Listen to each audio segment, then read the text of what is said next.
the ONS sped up during the pandemic. One of these features was the lag was reduced from 2 years to 1 year. Thus, in 2021, they used the expenditure shares from the pandemic year 2020. In 2022, they used the shares from 2021. This is shown in the following table. There you are. The middle column gives the year the CPI was calculated. The first column gives the year the data came from. The last column is a measure of reliability, about which I'll be talking a little bit later. So just memorize that, please. Now, I'll just note there were lots of things going on around measurement of inflation during the pandemic, and I'm not dealing with this here. I did a blog about this for NISA, which was covered all these issues, and also the ONS also covered this in very, very great detail. And the CPI team at Newport deserves a special mention here for their excellent work in this area, and in particular Chris Payne, but the others as well. Why am I focusing on expenditure shares? Well, in economic theory, expenditure shares can vary for two sorts of main reasons. First, relative prices change. Second, real income changes. The two are related, of course, but economists have long sought to separate income from substitution effects. In the case of Cobb Douglas preferences, for example, the two always cancel out and expenditure shares remain constant. For homothetic preferences, used very commonly in macroeconomics and international trade theory. Anyway, so what we'll do, we'll just go straight to, but before I do that, what I want to do is just to show just a little revision bit, a bit of time out, just to refresh your minds. I know some of you know this very well, but there are 12 Poikop divisions which are used for classifying household expenditure. And they're listed here. You can read them there. You'll be familiar with them, and they're called two-digit Poikop divisions, 01, 02, up to number 12. And these are the actual shares for the 2024 data. As you can see, you've got the big five, which are number 11, restaurants and hotels, number 9, recreation and culture, number 7, transport, number 4, housing, water and energy, and number 1, food, and non-alcoholic beverages. In CPIH, housing is even bigger, but we won't go into that. So that's just a very, very quick reviser. So what I'm going to do now is I'm going to look at how these things change. So I'm going to compare 2020 with 2021 across the 12 Poikop divisions. The total weights are 1,000. So we've given the change in shares expressed as parts per thousand. So a change of 10 represents a change of 1 percentage point in the expenditure share. I thought about how to do this. I think this is the best way to do it. This shows us big changes in most expenditure shares. There's a few listed there that didn't change very much. There were particularly big changes in the bigger items, such as restaurants and hotels, recreation and culture, and food. Recall, these were the expenditure weights that the ONS was using to calculate inflation figures for 2021, compared to 2020 weights. So, which were used based on the data from 2018 and 2020 respectively. I'll just say that again. So we're looking here, these are the CPI weights which were used for 2021, which were based on 2020 data, compared to 2020 weights, which were based on 2018 data. It goes back to the original figure. Note that the 2021 figures introduced in January 2021 were to some extent estimates of shares in 2020, since in January 2021, the full information wasn't in about what was going on in 2020, and we'll see a bit more about that later. So that's comparing the CPI weights used for 2021 with 2020. Now let's move on a year. We can compare the weights of 2022 with 2020, and these are shown in brown. So I've left on the previous ones like little ghost bars. Those are what we had previously. So we've moved on 1 year. These expenditure shares to some extent represent the new normal. 6 of the 12 Poikop divisions have moved back pretty much to where they were before. I mean, the changes aren't massive. However, there are still some big changes that have persisted through time. Food and non-alcoholic beverages has increased even more, and recreation and culture remains much lower. And we can see that housing, water and energy is creeping up. So I'll come back to that a little bit later in the talk. Again, remember the 2022 weights were partly estimates, since in January 2022, when the weights started to be used, the data for 2021 was not all in. So on my table, I had, for reliability, I had the word estimates there, and that's because these were literally estimates, whereas with 2 years lag, they're much more reliable. Now let's give some context to these figures. We can look at the third diagram, which compares expenditure shares used in 2008 and 2019, over a decade, changes of over more than a decade. So I'll do that on the third figure. These are in green, and I've left the other two changes on there in ghost bars. The first figure is the grey ghost bars, the brown is the second figure, the green shows you the whole period. And so we can see there are some big changes there, but these are changes over a decade. And you do see changes in expenditure patterns slowly moving over time. But the point is that the changes that happened in 2020 and 2021, those weights, they were big changes compared to what had been happening before. Very big changes. So that's just to show you, illustrate that. Now, okay, these were used to calculate inflation. So the ONS uses these weights to calculate inflation. If I were an economic historian and I was measuring inflation in this period, what would I do? Would I use these weights?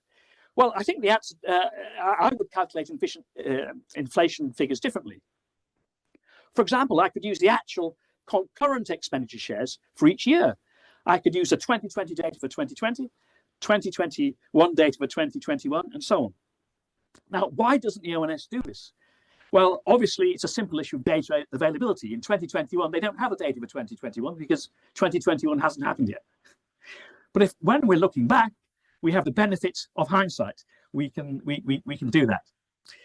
So so the ONS gets its expenditure share data, obviously, from things like the Living Cost and Food Survey and the GDP data, the household final consumption expenditure.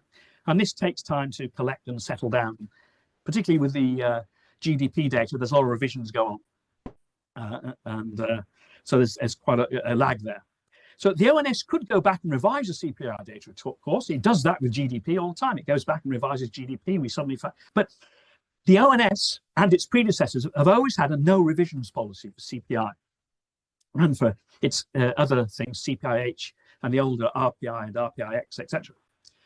The reasons for the no revisions policy lie beyond the scope of this lecture, but obviously relate primarily to the use of CPI for indexation for various things such as pensions, regulated prices, etc. You can imagine the Daily Express headlines if pensions were changed as a result of revisions in the inflation data. There'd be pandemonium, so they better not to go there. However, as an economic historian, I would have no such constraint, and I could use concurrent shares with the benefit of hindsight. In fact, being a bit of an economic theory buff myself, I could actually do even better than that. I could use a mixture of base-weighted expenditure shares used to construct a last spares index, using a lag share from the previous year, alongside a concurrent weighted PASH index. Some of you may remember from your lectures, PASH, last spares index. You've probably forgotten all about it, but don't worry, I won't put the equations up here. But as Fisher argued back in 1927, you can obtain a superlative or ideal index and combine the two by taking a geometric average. And of course, since then, there have been lots of really alternate Tornquist indexes and Walsh, there are lots of others, but all of these superlative indexes, I think, are all pretty much pretty similar, really. So I use a good old Fisher index. And this is exactly what my PhD student, Aftab Chowdhury over there, put your hand up, Aftab. There he is. He's having his Viva in a few months' time. So we looked over the period 2020 to 22 across a range of OECD countries using quarterly or monthly GDP data. And we were comparing the official CPI that was published in those countries with the true CPI inflation measured using a Fisher index. So that's what we did. And for some, we did a Tornquist just to show they were the same, but that's another story. For those interested in details, this is forthcoming in Open Economies Review, and you can get hold of a Cardiff discussion paper called Measuring Inflation During the Pandemic with the Benefit of Hindsight. It goes into a lot of the details of the data and so on. Well, now for the UK, the Fisher index and the official CPI are very similar. Despite the big changes in expenditure shares, the effects cancel out across different things. So the Fisher and the official figures are quite close. So we can see that in chart 4. So this is the yellow line is the Fisher index or the pandemic inflation, and the grey line is the official thing. So there is a bit of difference, but It's not really very much. So I can hear a sigh of relief coming from Newport, the ONS CPI team there. However, for the US, where expenditure changes were of a similar magnitude, they weren't particularly bigger than the UK, the two are quite different. And this is in chart 5. So here we can see that during the pandemic, the yellow line, the Fisher index, is way above official inflation, and it's below afterwards.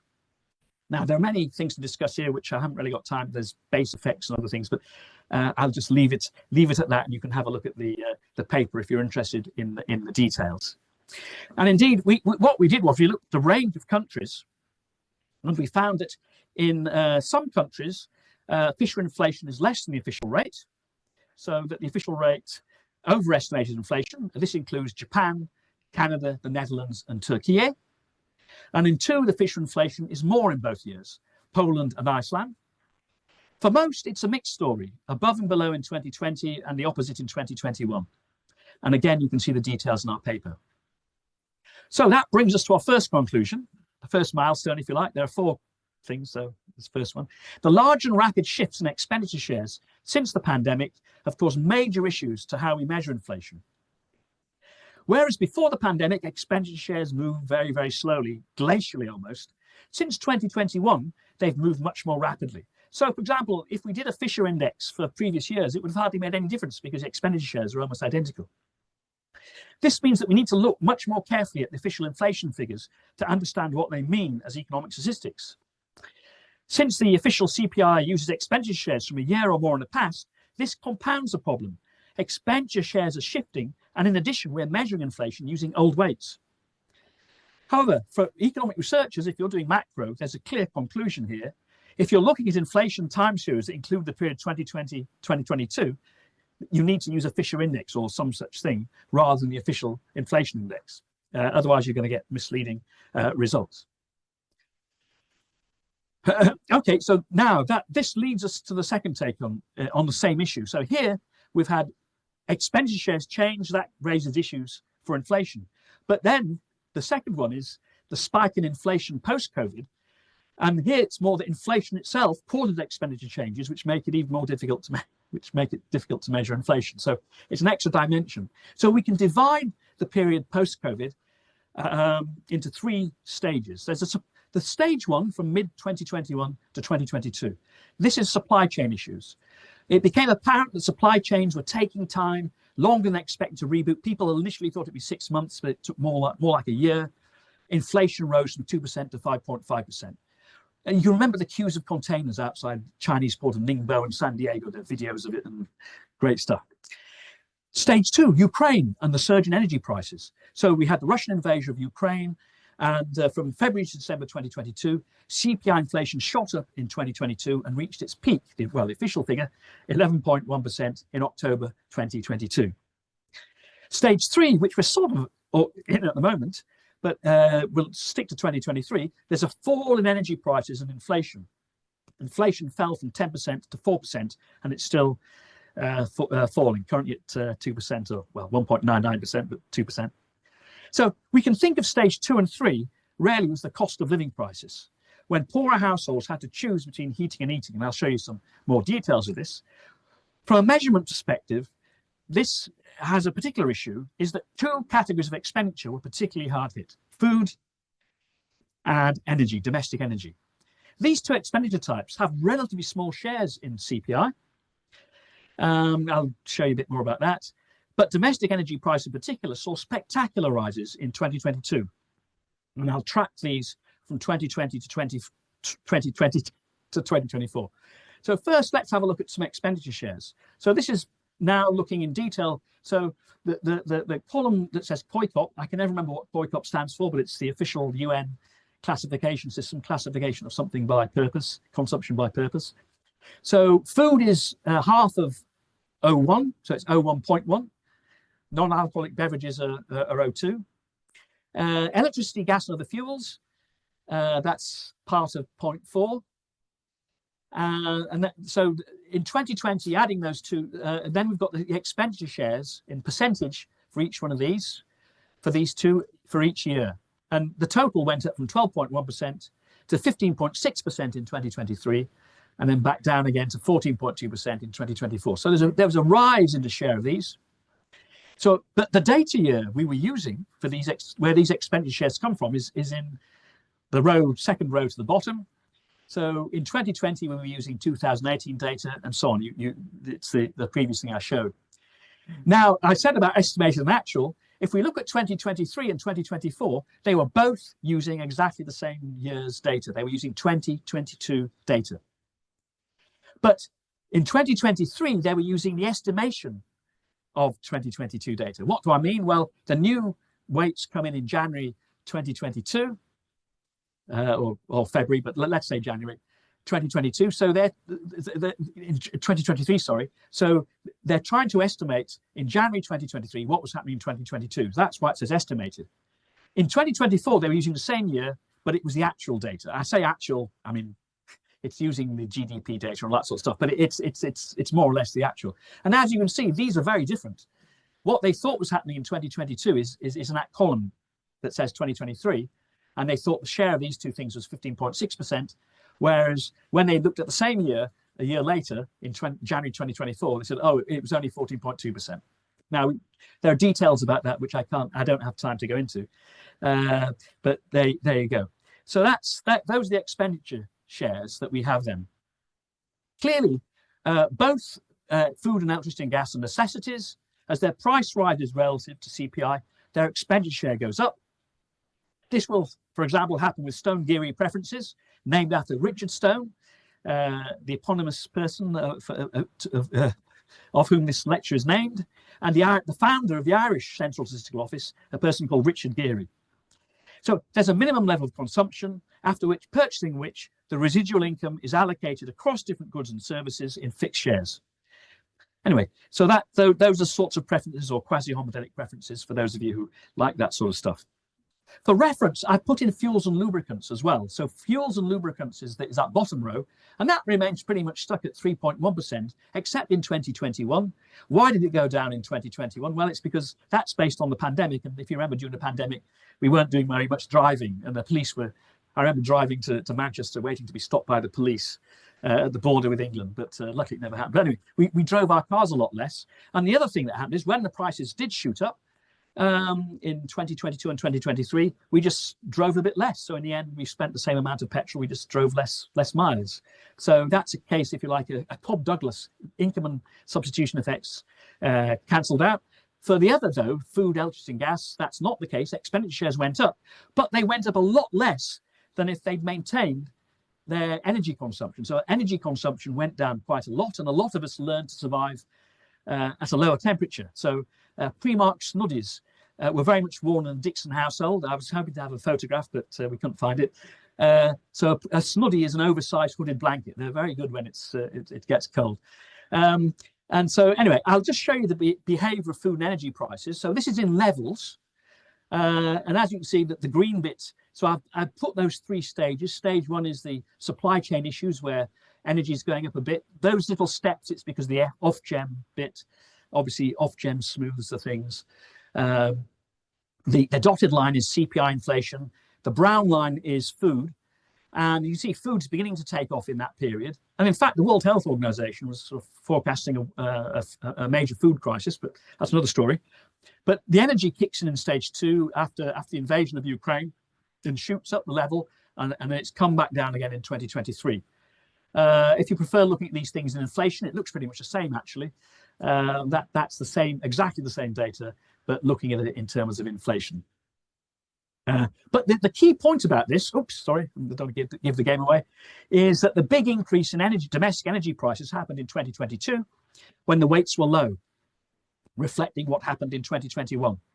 The big fall in energy prices happened in 2023 when the weights were big, reflecting the high expenditure shares of the previous year. So obviously, Aftab Chowdhury and I we wrote an Easter paper for this back in July 2023, but we can now update it. So it was updated by, well, it was updated by Aftab. So we did a Fisher index for this. So the yellow is the Fisher index. The official CPI is there.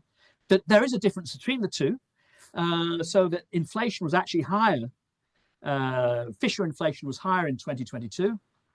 And the peak of it, well, we'll come back to the peak, but you can see the peak's quite a bit higher. So it peaked higher. In 2023, it was pretty much, it was more similar, except right at the end in December. That's because there are other elements coming in, which we'll talk about in a little bit. But as we can see, the true inflation was greater in 2022 by about 0.5 to 1%, and the official, the actual peak in inflation in October 2022 was 11.6% if you use this Fisher measure, rather than the official 11.1%. And you know, the reason I'm saying that is that as the energy prices were rising in 2022, expenditure shares were rising, but the ONS was just basing on the old ones, the reduced ones. Whereas when you use the Fisher index, you use the concurrent ones as well, and that's why the price rise gets a bigger weight and you get more inflation.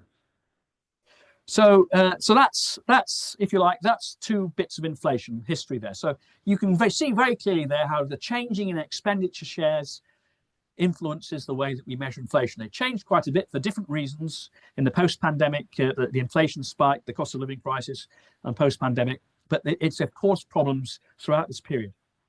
The third point I want to make, that's 3 out of 4, so you know we're getting there. There's a second half of a football match or something, so some people are very keen to get to, so I can't hang around too much. The cost of living affected poorer households much more, because they spend larger proportions of their income on food and energy. This has meant that there's a difference between plutocratic and democratic measures of inflation. Now, the difference between plutocratic and democratic measures deserves wider recognition. So I'm just going to get, I did a video with a colleague here,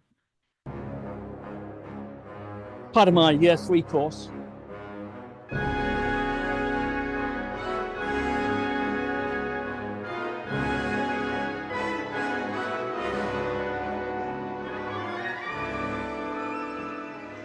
Hello, I'm a plutocrat.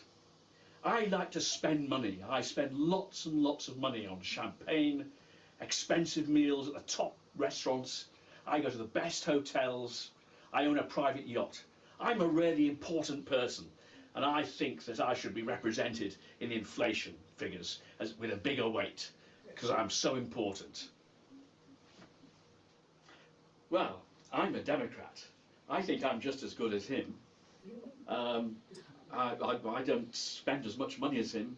I just drink cheap lager, eat pot noodles, and do video games most of the time. But still, I'm one household. I count just as much as he does. So I'm a Democrat. I think that I should be given just as much weight in inflation as he is, even though he spends all that money. Terrible, isn't it, really? Yes, I think I'm just as good as him. Just as good. Okay, so now you understand the difference between plutocratic and democratic measures of inflation. So essentially, the current CPI and CPIH are plutocratic.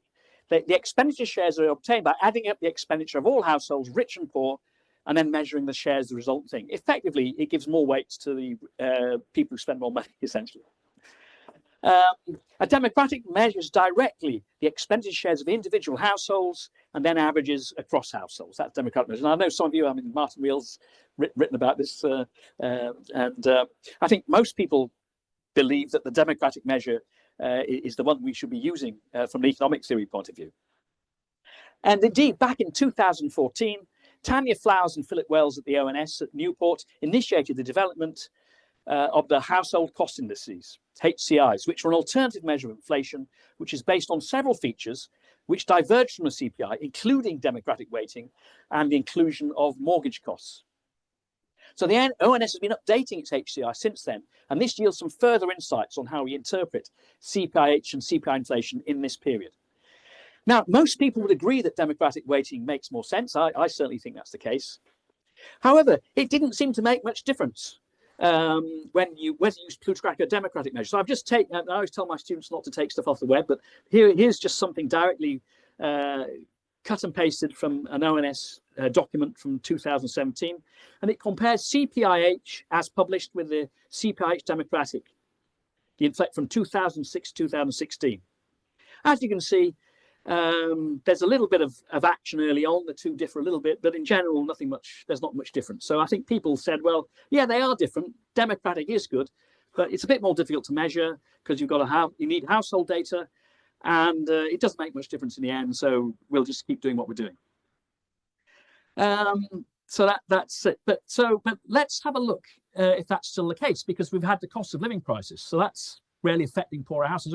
This is HCI and CPI. This is my own picture, but it's taking data again directly from the ONS. This section, I've done nothing. I'm just using data from the ONS, and it's very good data. So this is data over the period. You can see. Oh, I'm supposed to be using this. Let me do it here. Some magic illuminate here. The laser pointer. This new technology. There we go. Oh, it doesn't work. Okay, no. Okay. Thing with the new technology. Anyway, you can see there's two lines. So it starts in January 2022 and goes right to the end of 2023. Okay, so HCI is bigger throughout the whole thing. Now, obviously, this includes democratic weighting, mortgage costs, etc. So it'd be nice then to break what's this difference? What's causing this difference? And that's what I do here. So what I've got here is the blue line is CPI. The red line is a difference between the democratically weighted CPI and actual CPI. So the democratic weighted CPI is a sum, the stacked column, red and blue. And I've just left HCI is the same, exactly the same yellow line. Now, if you look at that, as you can see, for most of the period, up until the March 2023, April 2023, the two are almost very, very similar. There's a great similarity between the two. Later on, they diverge a bit more. So what that means is that the main reason for the difference between HCI and CPI, the democratically weighted CPI is almost the same as HCI in that period up until early 2023. And after that, the mortgage interest rates, the other reasons they differ, start to kick in. So if we think CPID is the right measure, and that's the sum of the two reds, what that means is there was a lot more inflation going on. That there's a big divergence between the democratic and the plutocratic weighting in this period. And indeed, if we look at the peak of, I'll try it again, just you might work second time around. Laser pointer, there we go, laser pointer. Oh, there it is, yeah. So the peak, this is the peak of inflation, October 2022. So the blue line, which is CPI inflation, was about 11.1%, but the democratically weighted CPI is 12.7%, which is equal to the peak of HCI. So it's quite a significant difference, 1.6%. It's a big difference. And the difference throughout this period was quite big. The reason for that is, of course, the inflation is affecting the poorer households a lot more. But food and energy have a big share of their budgets, their budget shares, their budgets, and that gives a bigger weight in the CPI, the democratic CPI, than the plutocratic measure. So that's it really makes a difference now. And I think to understand what's going on, you need to look at CPID, the democratically weighted CPI index. So that's that thing. And the difference reduces because obviously you get mortgage payments and other things kicking in later. I don't know how I get rid of the thing, but anyway. So if we believe in democratic weighting, the official statistics certainly understated true inflation during the cost of living crisis, with a difference of up to 1.7 percentage points. There's a nice picture of Irving Fisher. I'll come on to those. So I just want to talk now a little bit, if time allows. This is something, how am I doing? Yeah, I think I've just got a little bit time to do that. I'm going to talk a little bit now. Well, to summarize, with post-pandemic, there's been shifts in expenditure shares, and they've been lagged in updating the official expenditure dating and so on. So these changes in expenditure shares have caused problems for measuring inflation. Partly it's just because the shares themselves have shifted. So if you're using lagged weights, if it means it's different to what you get from a true measure of using a mixture of lagged and contemporaneous weights. And also the effect it affected poorer households makes the plutocratic nature of the official measure more divergent from the democratic. That's the basic thing. So these are the first three issues, if you like. Now to get to the fourth part of the lecture, the last one. So we're doing quite well. Inflation and debt, and that's why I put up a picture of Irving Fisher here.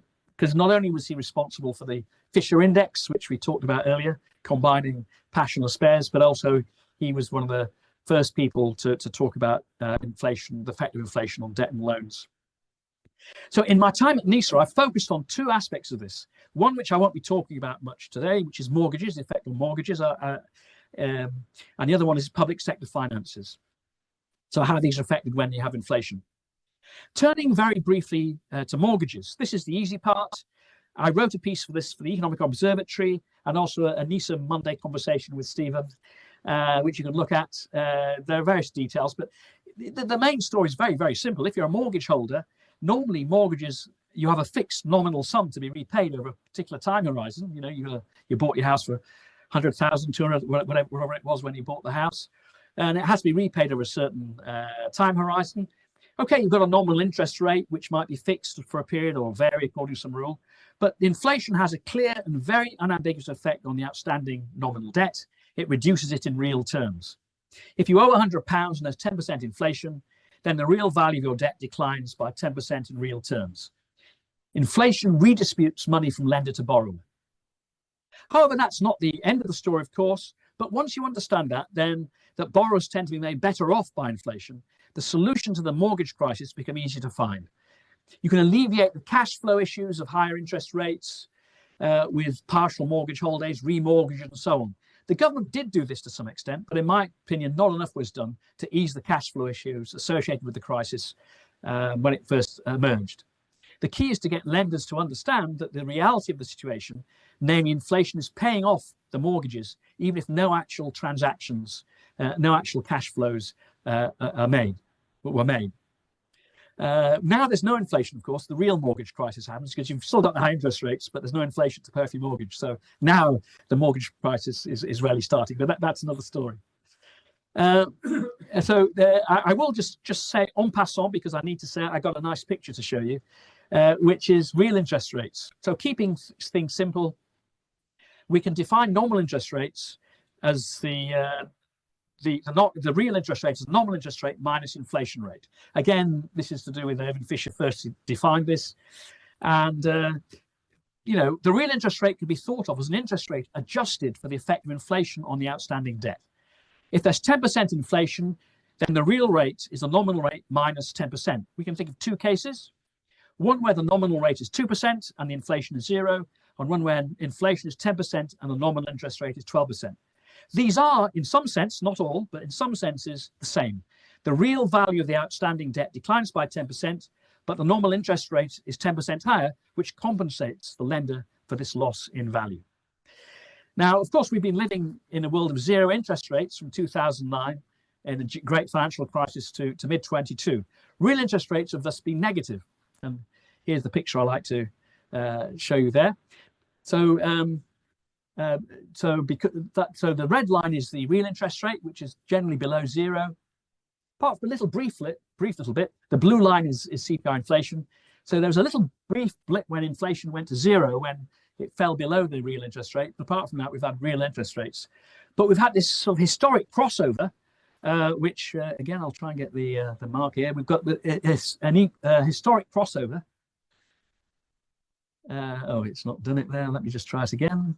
It worked that time. Oh, yeah, there it is, just here, where the dotted brown line is the Bank of England policy rate, and that's actually crossed over and become greater than the inflation rate. I think that was in October 2023. So that was really a historical epoch, which I think is a real change in how things were. So we've had this anomaly, if you like, of negative real interest rates. So I say it's an anomaly. Historically, it is an anomaly because it's never happened before. And so no doubt the MPC will remain above the inflation rate, I suspect, unless there's some great crisis. Now that's a bit of detail, which I just wanted to share that with you. But what I'll do now is to talk more specifically about the effect of inflation on the public debt. So what does this have to do with the public debt? If you look at debt in real terms, there is no doubt that inflation spike was good for the public finances. There would be several reasons for this. Public sector real wages fell, there was fiscal drag as tax thresholds were not updated, to name a few. However, the main one from my point of view is that inflation reduced the real value of public debt. Whilst being 65 has many disadvantages, it does have advantages as well, not just the free bus pass. I lived through the great inflation of the 1970s, and I can see there's some other people who did as well. And I was doing my A-level economics from 1974 to 1976, and my PP degree from 77 to 80. I was trying to link the inflation that was going on around me to what I was studying, and that was there. And I was very lucky. My tutor at Balliol was Andrew Graham, who'd just been advising the Labour government. And I'd like to thank him for nurturing in me an interest in the British economy. He even recommended to all Balliol PPists that they subscribe to the NISA Economics Review and also the CSO, as it was then, Economic Trends, which some of us did. But in my final year, he handed over to me a paper by the two Bank of England economists, Christopher Taylor and Andrew Threadgold.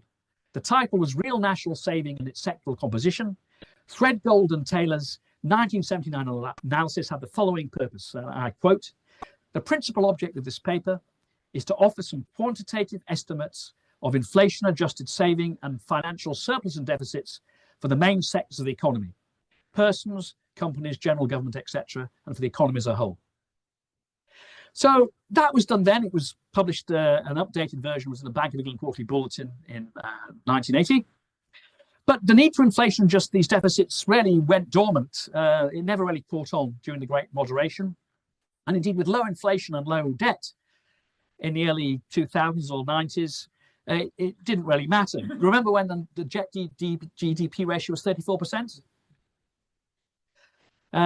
Even inflation, but since then, it's ballooned, and it's pretty big now since the had great financial crisis and the pandemic. So even inflation at modest ranges of 5 to 10% is going to imply a lot of inflation adjustment, as we will see. So if we take a nominal bond, just to repeat, with a redemption value of £100, and there's a 10% inflation, then a year later, when it comes to repay the 1 year, it's a 1 year bond, £100, that £100 is worth 10% less in real terms. Inflation means there has been a flow from the lender who bought the bond to the borrower who issued the bonds, despite no, hope I got that the right way around, despite no subsequent transaction having occurred. Inflation adjustment means measuring this effect.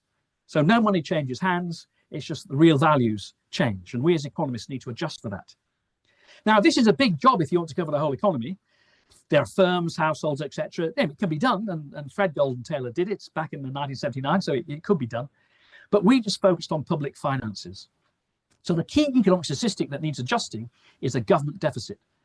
Leaving out, there are alternative definitions of government deficit, of course, but we can simply think of it as G minus T. We all know what that, government expenditure minus tax, the primary deficit plus interest payments, R times B. That's the raw deficit. So we want to adjust that inflation adjusted. We want to inflation adjust that to include the effect of inflation reducing the real value of debt obligations to the government, subtract something off if that's inflation. So how do you measure it? Well, first we need to exclude inflation indexed debt. As the name suggests, this is automatically inflation adjusted, so we don't need to worry about that. Once we've done that, it's simple to calculate the inflation tax on the remaining outstanding government debt. The precise method we adopted is outlined in box B of the summer 2022 NISA Economic Outlook. So you can see the details there. And I'd like to thank my co-authors, Hayley Lowe and Dervish Patel. I think Hayley's here somewhere. There you are, Hayley. Hayley Lowe and Dervish Patel for helping me carry this out. Hayley and I also updated this in a later economic outlooks. First, let us look how big it is. Unsurprisingly, the debt to GDP in nominal bond, with a debt to GDP in nominal bonds of around 75%, and inflation in 2023 of 10%, the effect was large. And we've got it here. So green is the raw budget, the burgundy is the inflation adjusted budget, and blue is the inflation tax. With billions, those are billions on the axis. Normally I do these as a percentage of GDP, but I think that's GDP didn't change too much in that period. So there you go. So in Charlton, we've got that. And so we can see that in 2022 Q3, that's the peak, the largest blue bar. Not quite actually, it isn't actually. It isn't the biggest one, but anyway, it varies from quarter to quarter. So we used quarter and quarter inflation. But the thing is that the deficit, the raw deficit becomes a surplus.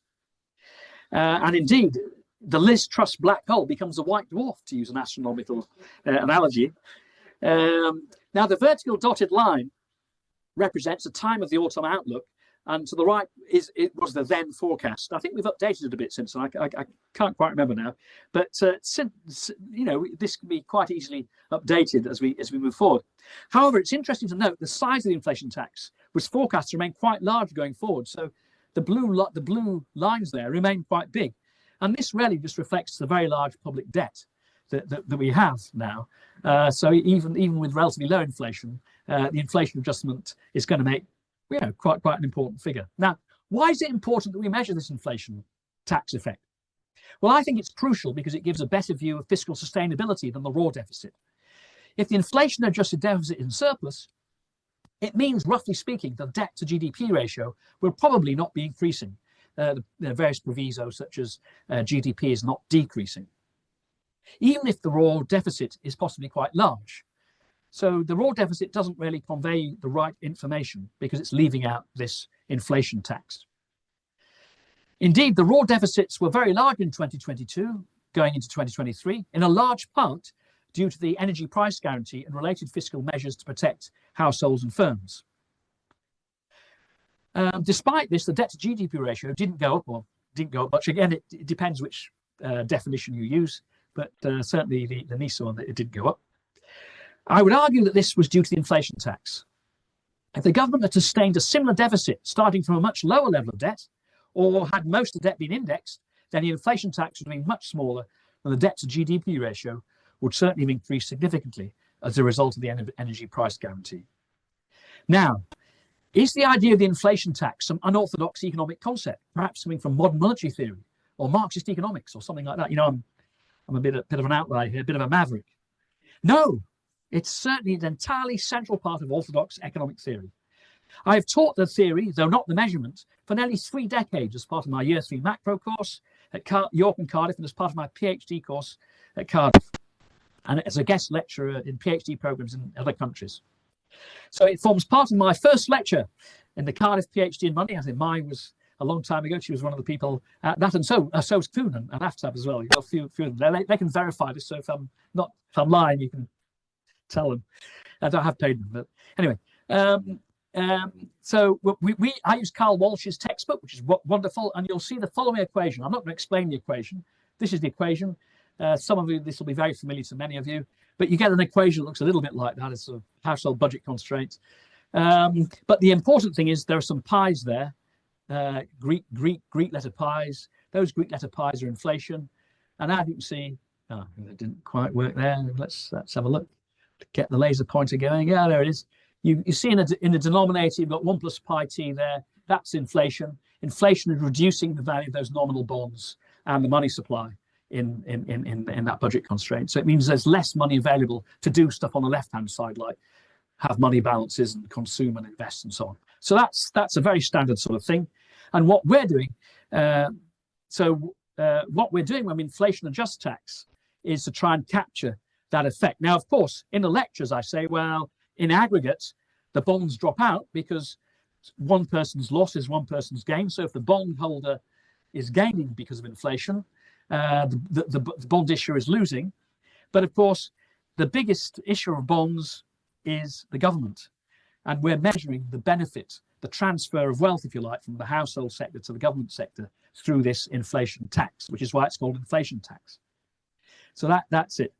So, so you need to make this adjustment to bring it into line, if you like, with economic theory.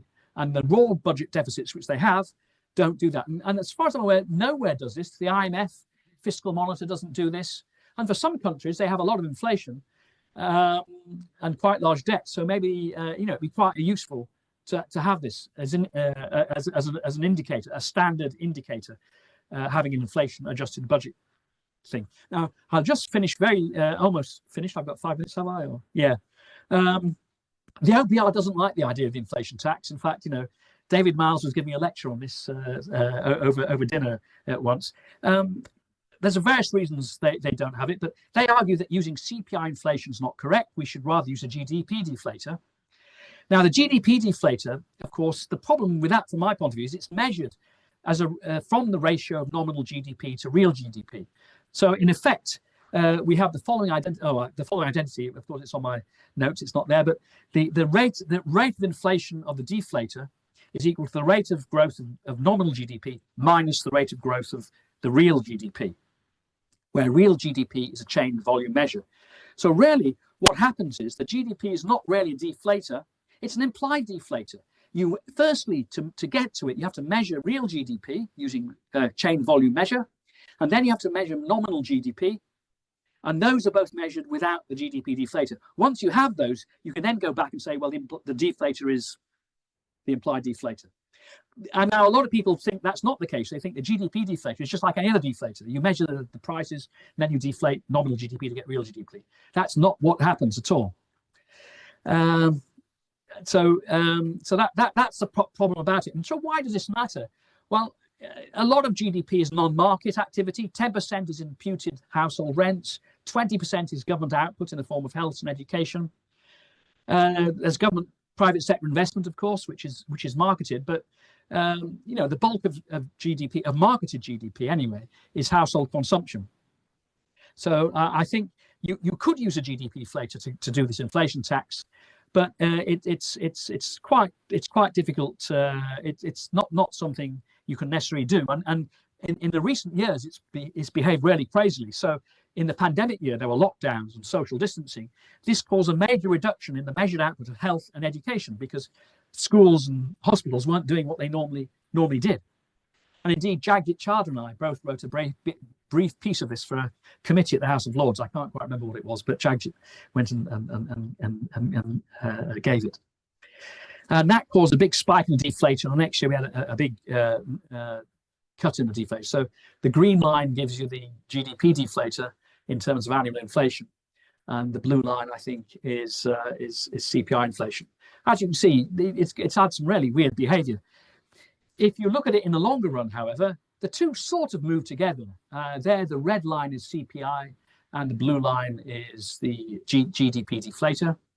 These are expressed as annual figures. They do diverge from time to time, but on average, they're about the same. The exact figures I've got here, it says it's 2.7% for the deflator and 2.8% for CPI. So yes, you could use the GDP deflator rather than CPI. But the thing is, if you want to give something now and look at the current budget deficit, you've got a measure for CPI, which you know is pretty much accurate. Given the provisos that I've just had, it might be 1% out. But the GDP deflator, it's not really, you can't really use that very well for doing a prospective. You don't even know what it is really at the moment. You've got an estimate of it, but it's going to change and all sorts of things could happen. So you could use a GDP deflator. In the long run, it would give you a very similar figure for the inflation tax. There'd be short run deviations, but I just think CPI is better, largely because it's firms and households who pay the inflation tax. So it's the value of their nominal assets which is being eroded, and the best way to measure that, their numeraire, if you like, is the inflation tax. So I'll just leave that there. So I've got a pretty short timeline here. So I'm just going to finish there with what are my conclusions and recommendations. What have we learned? Well, in the post-pandemic world, expenditure shares have shifted around. This has caused issues which have led to the CPI underestimating inflation in 2022. I think Fisher inflation was 11.6% in October, which is 0.5 higher than CPI. The Fisher measure should be used by applied macroeconomists. So I think really, if you're trying to estimate Phillips curves or doing anything like that, you should use Fisher inflation for this period. People always ask me, what should we do about the pandemic? So they put a dummy in and do various other things. You can do those as well for other reasons. But this is something that I would certainly recommend to economists. And I think we have some figures for Fisher inflation, don't we, for lots of OECD countries. So we can give that to them. Secondly, there's also the difference between democratic and plutocratic measures of inflation. And these became large in the cost of living crisis. And so I think really the democratic measure, CPI, the democratic measure using democratic weights is something that's better in economic terms. And that was certainly higher. And CPID reached much higher levels than the official measure. And you could possibly calculate these and use a Fisher measure of CPID. We haven't done that yet. That's something that we can do soon. We haven't calculated that. We could put 1 and 2 together. Thirdly, I'd argue that public finances are distorted by inflation. The current method of reporting doesn't take into account the considerable effect of inflation on transferring wealth between the private sector and the government. And now that the debt to GDP ratio is so high and likely to remain so for many years to come, even quite modest rates of inflation will imply significant inflation tax. And the inflation tax adjusted deficit is more reliable. Of course, there's a case for inflation adjusting across a range of sectors, the whole economy. That's a great thing. This is a bigger task, but again, it's one that could be done to get a full picture of the effects of inflation. 5, a final comment. The ONS is changing the way they do CPI data. So there's a digital transformation going on. So part of which is utilizing big data such as store scanner data. So that some other NSIs in other countries have already done this, but the ONS is going to shift to this. So they'll be using all this store scan. That's when you check out of the supermarket. They scan the data. That's going to be shared with the ONS, so they know they can measure household consumption much more accurately, and they get expenditure data there, which they don't get. The CPI data is based, the data they collect each month is just the prices. They don't have the instantaneous expenditure data. They will be having that. And so this will enable them to have a much more rapid measure of expenditure shares and a wider range of prices. So what they're going to do is they're going to be using multilateral index methods, what's it called? These are index methods which use expenditure shares that span the period of time you're looking at, such as Gex-Tornquist. Now, I'm not going to explain what that is. These are these fancy measures. So when I read about them, I think I understand them, and I go and I come back to them, I've forgotten. But there are quite clever ways of doing this, and multilateral index methods are designed to deal with changing expenditure shares.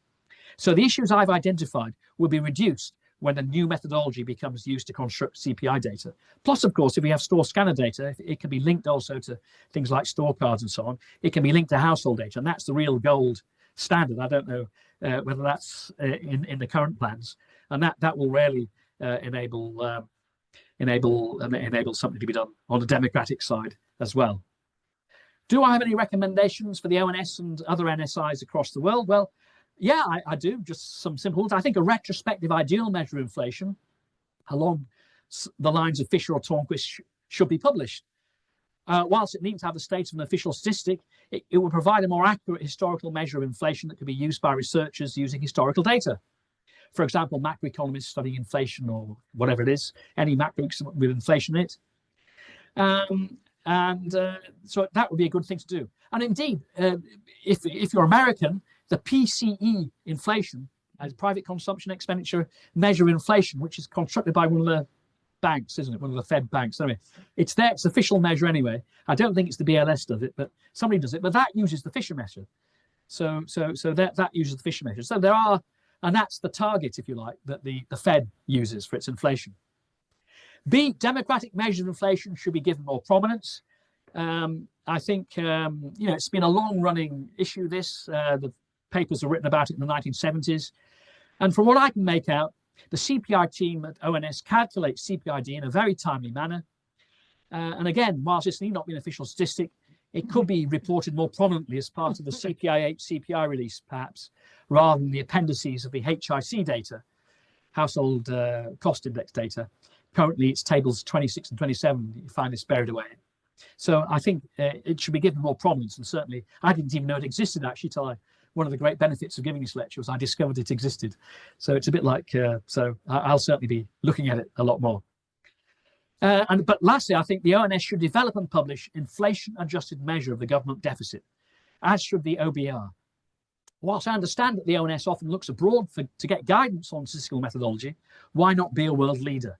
The IMF could also be doing this. There are many countries around the world with elevated inflation, and this might be of relevance to them as well. So I think that more or less wraps up what I'd say. So I think, given I've used up my 40 minutes of time, I think I've finished on time, and the referee has blown his whistle. There's no extra time, but there is time for questions.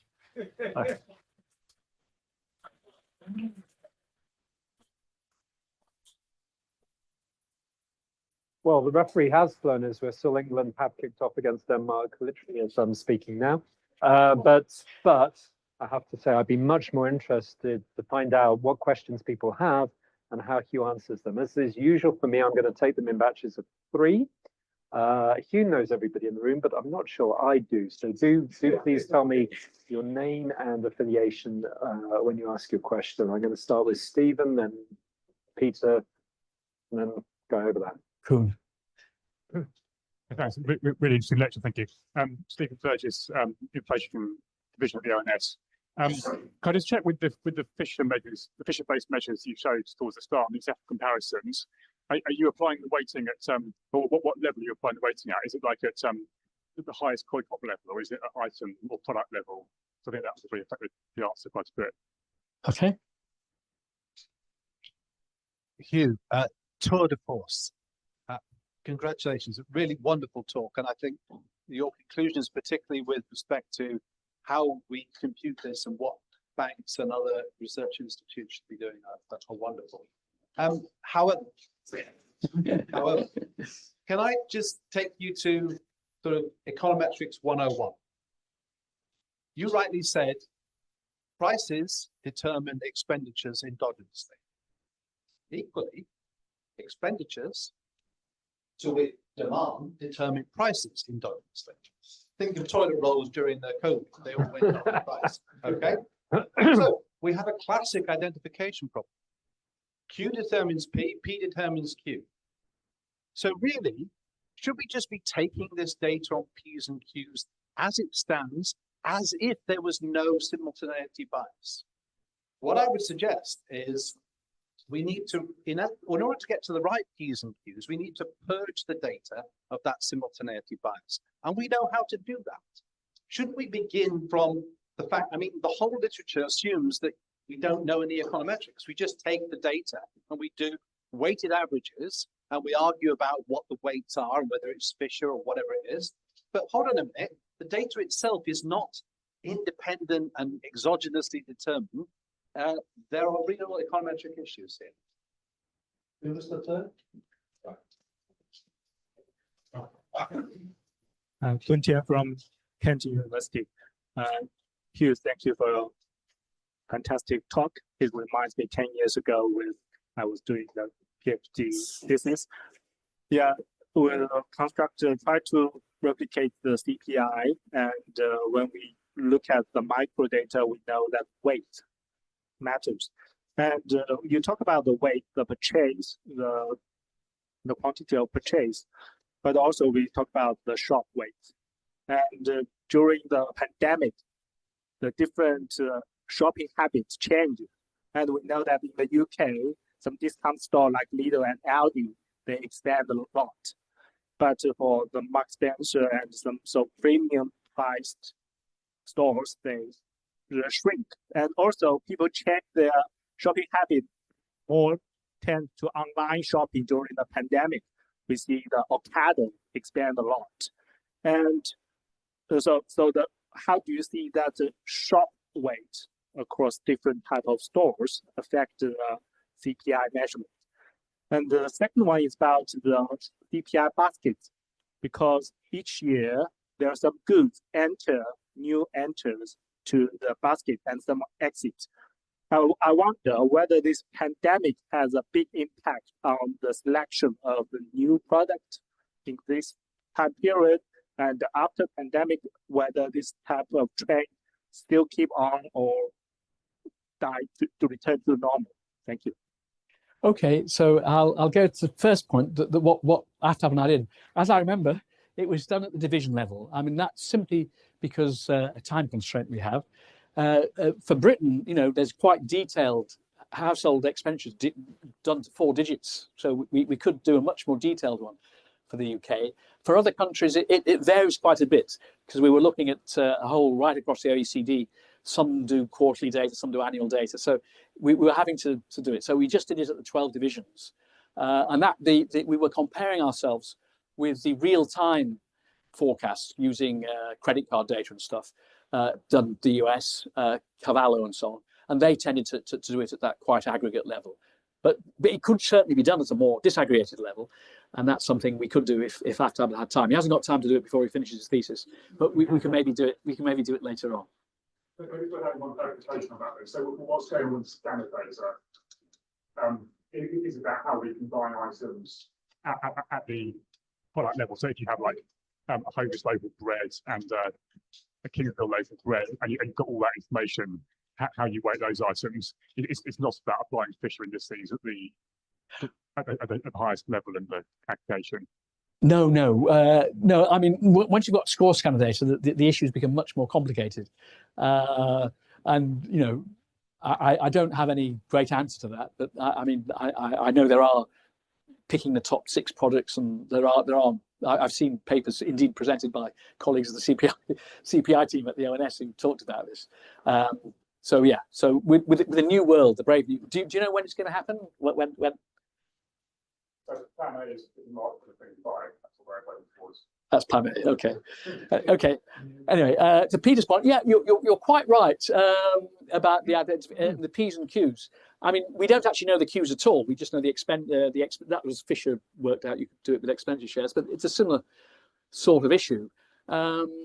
But we're not trying to identify a causal relationship. It's more of a measuring identity. So I'm not quite clear. We maybe have a chat about that. What element it would be, whether it really matters, whether P is causing Q or Q is causing P. We're just looking at the outcome, if you like. But maybe. Yeah, my point isn't about causality. My point is about the P's and Q's we actually observe have some measure of simultaneity bias in them because of the relationship. Yes. Okay. So what you want to do is get to the purged P's and Q's or expenditures without that simultaneity bias in order to then do all the calculations you've been talking about. That may well be right. That may well be right. But so I thank you for making that point. On Kuhn's point, yeah, well, a lot of things happened during the pandemic. Now, I deliberately didn't make this paper about the pandemic. You know, I've been given lectures on the pandemic, and there's loads of things. You know, things weren't available. There was an increase in the last figures I saw, 20% to 30% shift to online shopping. It's probably got even more now. So there's lots of things happened during the pandemic. That was certainly the case, and it would have affected things, as you say, like store weights. So I just looked at expenditure weights, not store weights. So yes, so the CPI data uses store weights. And those would alter, and the actual items, you know, those change. Those are dealt with by chaining because the items change every February, and that's one of the biggest news items I think for the ONS is how the shopping basket has changed, and it's published in the newspapers. Apparently LPs are back. Somebody was telling me. Is it you? Yeah, long place. I think my kids have something to do with that. Big fans of vinyl. Okay, next set of 3. I've got Martin, David, and yourself. Martin Wheel, King's College. So, as you know, the theory of the price index, or at least the tone twist index, to which this convenient approximation hinges on homothetic preferences, and otherwise you find path dependence. Now, one issue that worries me rather about the period of the epidemic is that people were very constrained when they were trying to maximise their utility. Couldn't go out to restaurants even if you wanted to. And in that sense, they were quite a long way off the normal level of utility maximisation. Does that create a case, at least if we want to have a historical review, of simply ignoring the epidemic and looking to see how prices have changed in 2023 compared with 2019? Do you have any idea? Have you ever looked at that? Do you have any idea what sort of answer that would give? No. Wait, oh, sorry. Yes, it's 3, isn't it? Yes. Peter Gordon, I'm retired, but sort of portfolio of urban activities, including excellent transport, Cotter's magazine, very small circulation, and church transported users group. My question is: you talked about the inflation, again. To what extent do you expect behaviour to change over time? It's the only reason really benefits the fact that everyone wasn't really worried about inflation. What will happen now is you'll either factor in a higher expectation of inflation, which will actually result in the reverse happening, or else people insist on index linking everything, which means you won't have an inflation benefit in the future. And another question is, how do you think it compares with the GDP growth? Given we've not had much GDP growth in this country and quite a bit of inflation. Obviously, inflation has been more important in terms of reducing the national debt. But is that likely to be the case? Do you think GDP growth would actually end up being more important in the long term? And David. David Mina, Cardiff University. So some people might say the bank have been a little bit slow in decreasing interest rates. So on your chart of your Fisher inflation, the late 2023 was quite a lot lower than the CPI. I was just wondering, do you think it's still a lot lower than the CPI figure at the moment?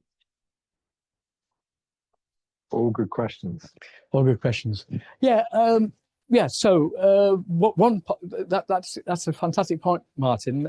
We don't think we've done a straightforward calculation with 2022 with 2019, and that would be something which maybe we should do. But 2021 I think was a bit more normal, because I think we did actually, when you look at the change in expenditure shares, it was mainly the lockdowns. By the time the second lockdown came in January 2021, was it, or 22? 21. Yeah.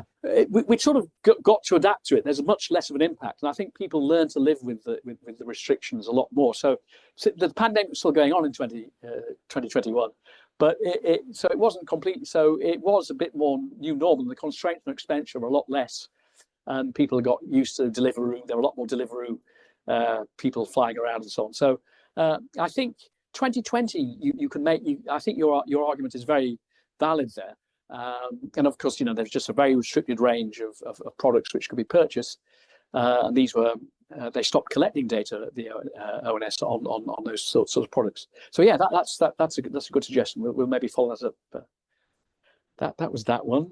The other one, inflation. Well, inflation indexation. I mean, there have been periods of inflation indexation. I mean, my take on inflation index, I said inflation. I mean, in fact, inflation indexation is never perfect. It often comes with a lag. I remember my father went to Israel. He was an engineer, and he went to visit Israel in the 1970s when they had very high inflation. And he was talking to his fellow engineers in Israel, and they were saying, "Oh yeah, they had indexation, but it's only indexed once every 6 months." So that you start off with, it goes down over 6 months, and it goes, so indexate, and you have had cost of living elements in America, COLA elements in America. So indexation never really tends to be perfect. It's always with a lag, even with the regulated prices and the national minimum wage. It happens with a lag. So I think indexation might alleviate things. It certainly does alleviate things in the longer run, but it sort of causes problems in the short run. Yeah. Does that answer your question? Yeah, and the other one, do you think inflationary growth is going to be more important in reducing national debts? Well, they're both been important. You need growth. Growth, I think, is the main one, because you don't want to have high inflation. So I think growth is the main one. But certainly in the medium term, if you believe the National Institute Economic Outlook, there's not much growth going to be happening for the next 5 years. I think 1%. 1%, I think, and inflation will come down. It might go up a little bit, but at 2 or 3%. So nominal GDP is going to be growing at about 3 or 4% a year. So so if they manage to control expenditure, that might lead to a decline. But I think a lot of the forecasts are for it to go up. I think, yeah. Unfortunately, and David's point on. And David's point, you can tell who in the room has a mortgage. Of course, the bank should be lowering. No.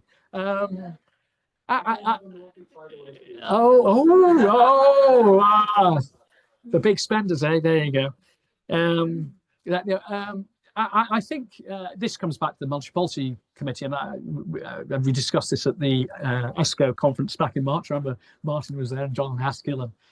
And I certainly, our view at NISA, I think, correct me if I'm wrong, is that probably interest rates will come down. They'll come down to a new normal, which will be the target plus 1 or 2%, depending what you think the equilibrium real wage is. So we'll end up with 3 or 4%. It'll start coming down once the Bank of England is pretty sure inflation isn't going to bounce back up again. But our current forecast is that inflation will indeed probably bounce back up again in later this year. And now how far it'll bounce, whether it'll go to 3% or 2.5%, we're not sure. But what I would do if I was on the NPC, but I'm not obviously.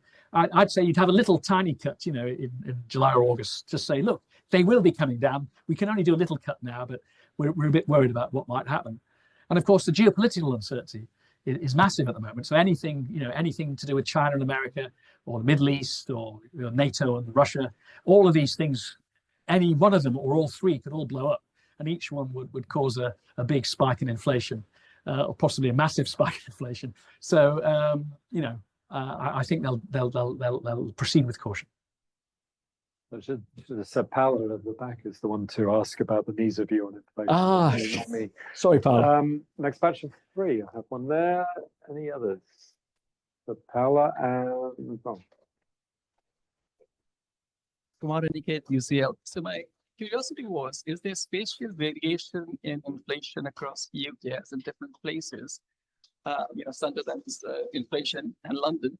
And is there a kind of an inter-regional transfer? Because, when the Bank of England changes London's inflation, interest rates go up and have an impact. And so, Sunderland transfers some resources to London.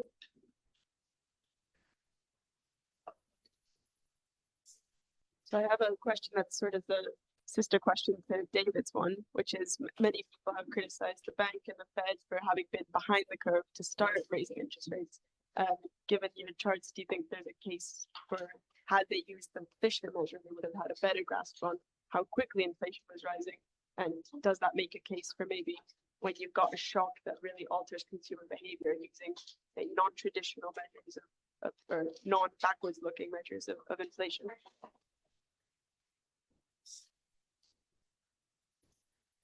Mine's linked to that.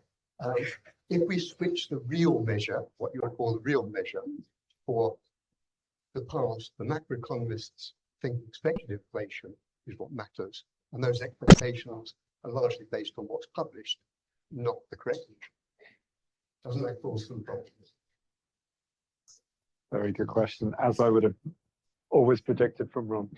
Okay, well, on the regional issue, I mean, I'm not quite sure to come. I mean, the thing is, there is these regional measures could be done, but they're not being done. The ONS is always trying to improve its regional measures, particularly since devolution. The Scottish government and the Welsh government are always asking, well, what can you tell us about Wales?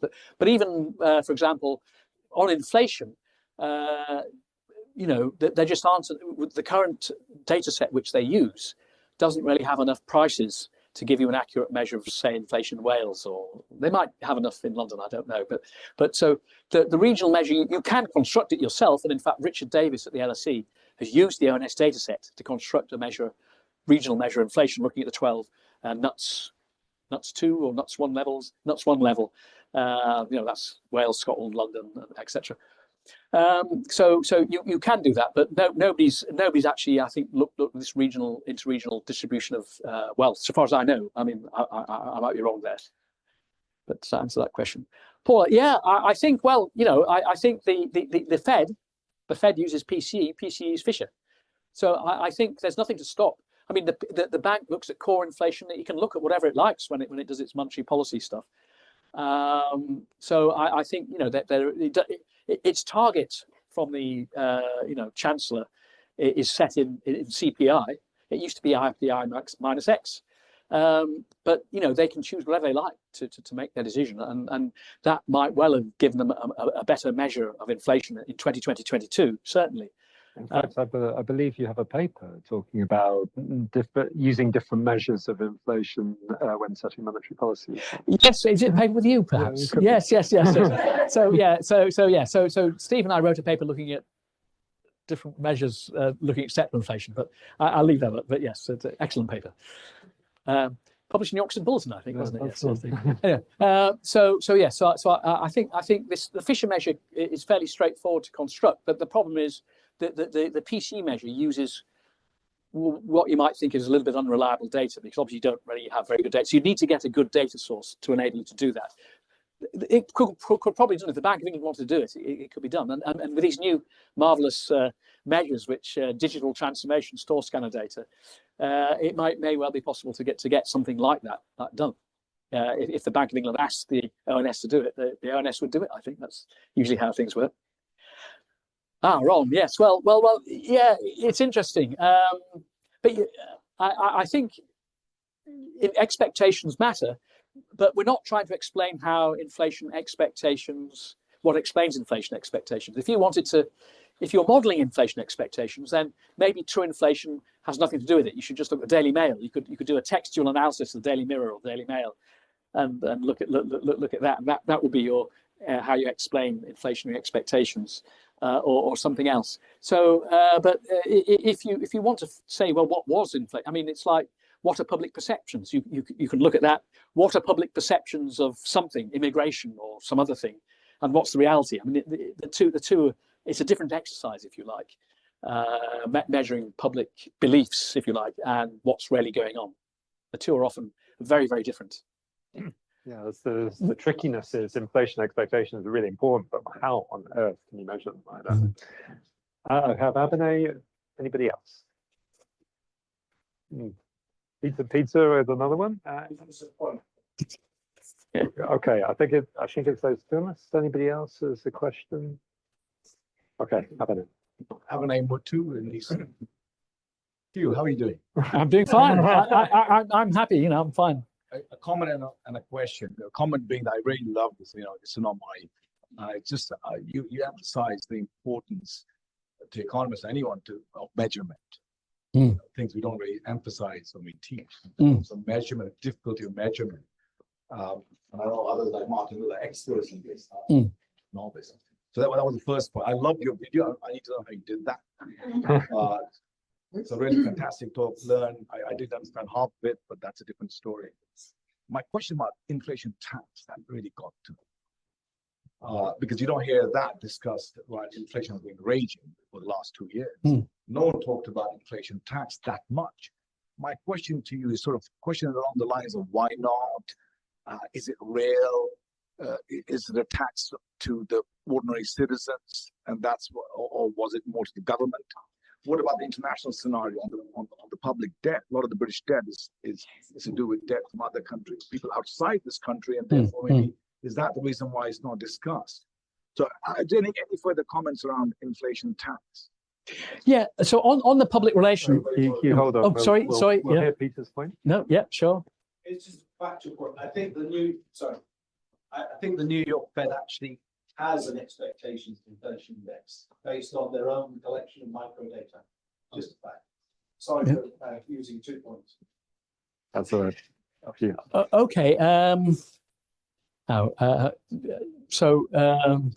What am I saying? So the public discourse, the public narrative. Why isn't this discussed more often? Well, I'm not quite sure what the answer is there. It's something which I was lucky. I mean, I read this paper when I was an undergraduate, my final year at Balliol. Andrew Graham sort of passed it to me. So I've always been aware of it. Indeed, I supervised a whole PhD thesis by an Irishman, John Considine, who went through the whole Irish public debt, actually measuring this. There just seems to be great ignorance about it. You don't find it in economics textbooks so much. But you know, it is a pretty obvious point, it seems to me. The inflation tax, Milton Friedman talked about it. Various people have talked about it, about the inflation tax. But I think that governments don't like to talk about taxes, so that the government doesn't like to have people saying they're taxing people. Inflation is taxing people. They don't like that, and so they encourage people not to talk about it. Plus, it comes to another thing like the ONS, for example. Our colleagues at the ONS who are measuring these things in the public finance department, they look at what the IMF does. The IMF doesn't measure it, so they're not going to measure it. Why doesn't the IMF measure it? I honestly don't know. So it's something that should be measured, and I think it's an important thing. And indeed, if you were looking at wealth across different groups, households, firms, you should be measuring it. Now, there are lots of issues, as you said, who owns the debt, what's going on.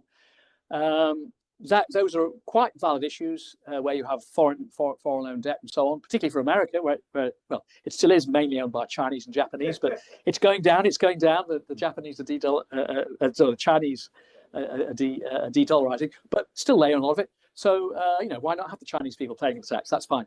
But these things can all be dealt with. If you get the idea that you're going to measure it, then you can adjust it for all these details. And there are lots of details. So there's a time constraint that we had at the ONS.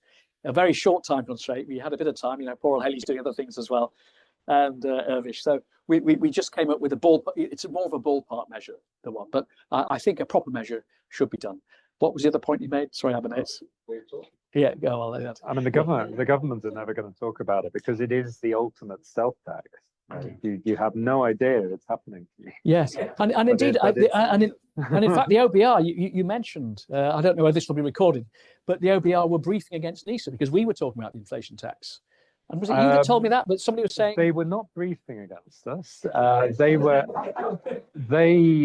had, well, they did a calculation themselves. The numbers were different, but the numbers were different because they had a different forecast for inflation, and because of the point that you actually made about they felt that the GDP deflator was the correct one rather than CPI.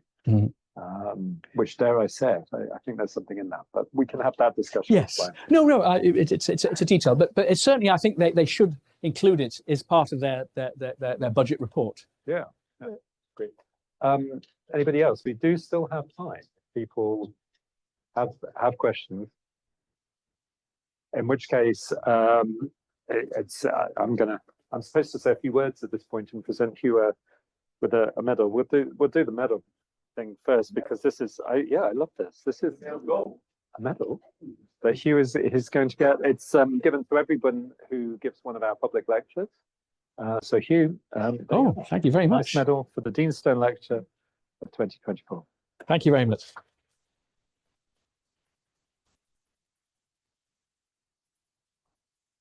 And I'll just close with a couple of things. I mean, and this point was made by Abinay. A lot of people, including myself, though I said, think of economic measurement as being very arcane and it's okay, you know, it's interesting, but really doesn't affect the world.